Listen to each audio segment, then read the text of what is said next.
Foot pain is a common complaint among many people, with several causes ranging from overuse to injury.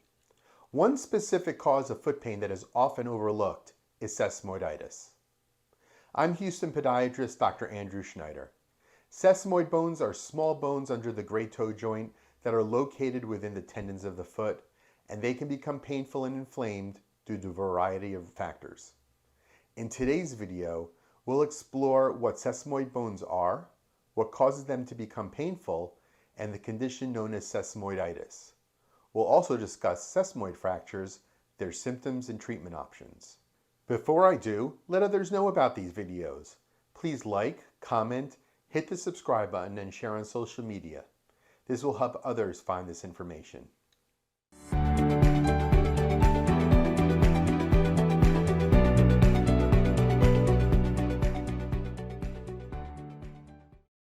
Sesamoid bones are small, round bones that are embedded within tendons, typically where they pass over a joint. The two sesamoid bones in the foot are located beneath the great toe joint and are about the size of a pea. These bones act as a fulcrum, reducing friction and providing leverage for the surrounding tendons. They also help distribute weight and absorb shock. Sesamoiditis is a condition that results from inflammation of the sesamoid bones, usually caused by repetitive stress or trauma to the foot. This condition is common among athletes, especially those who play sports that involve a lot of running or jumping, such as basketball or tennis.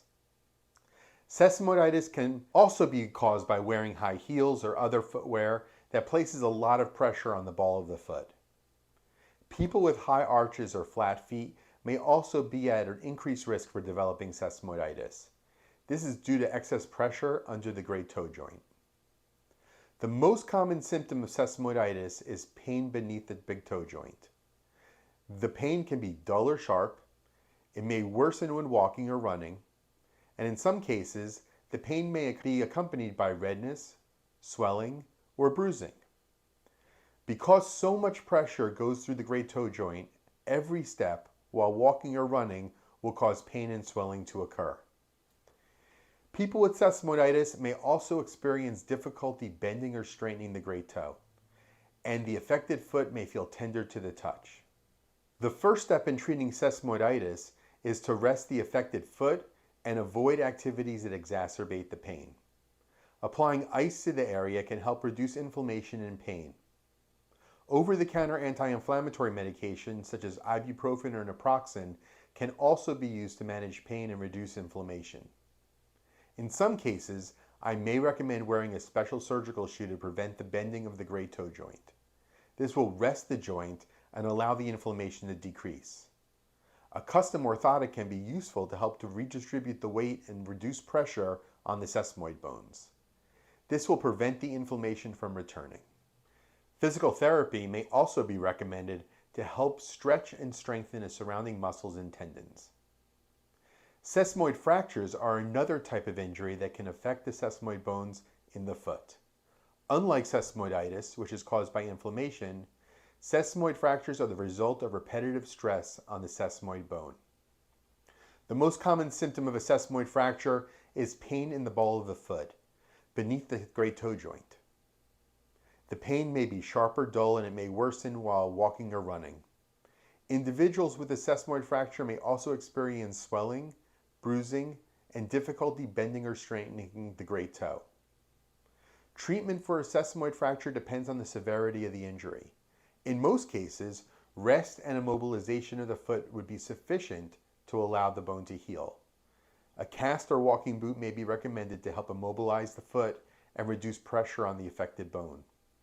In more severe cases, surgery may be required to repair or remove the damaged bone. After surgery, a period of immobilization and physical therapy may be necessary to promote healing and restore normal function to your foot. Preventing sesamoid injuries can be achieved by taking certain precautions. Proper footwear, especially for athletes or individuals who engage in activities that put pressure on the foot, can help reduce the risk of injury. Wearing shoes that fit properly and provide adequate support can also prevent foot injuries.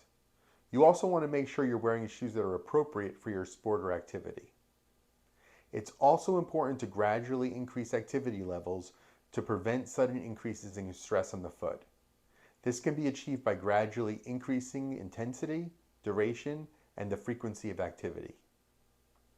Foot pain caused by sesamoiditis and sesamoid fractures can be a debilitating condition that can greatly affect an individual's quality of life. Proper diagnosis and treatment is essential for effective management of these conditions.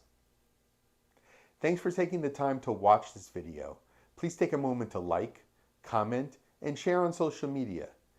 Be sure to hit the subscribe button so you won't miss another video. If you're experiencing foot pain or other symptoms, it's important to come in for an evaluation to determine the cause of your symptoms and to develop an appropriate treatment plan.